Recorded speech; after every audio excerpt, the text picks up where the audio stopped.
Okay, now for the intersection of L1 and L2, part 6c.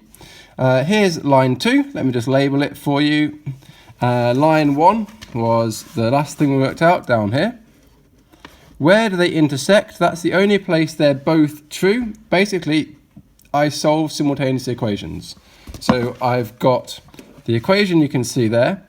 I also have 3y equals x plus 8. Let's just check.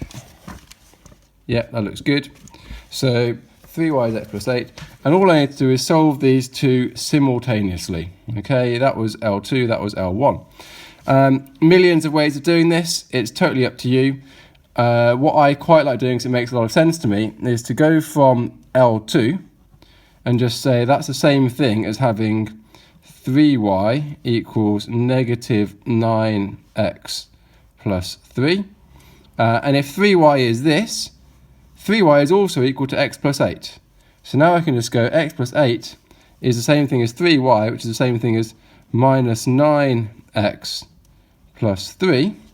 And I can go ahead and work with that. So add 9x both sides, and I got 10x plus 8 equals 3. Take away 8 both sides, 10x equals negative 5. So x is going to equal negative 5 divided by 10, or negative a half. Okay, I can then pick either of these lines to substitute that back into. So let's go first of all for this one here, L2, and I'm going to just write down what I'm doing. So subs in line 2, what do I get? Y is negative 3 lots of negative a half plus 1. What on earth is that? Well, that's positive 3 over 2 plus 1, which is 2 over 2. So 5 over 2. In other words, we have the point. Did it ask for a point in the question? Find the point of intersection.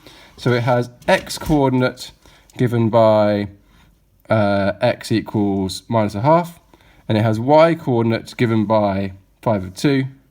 So my answer looks very much like this.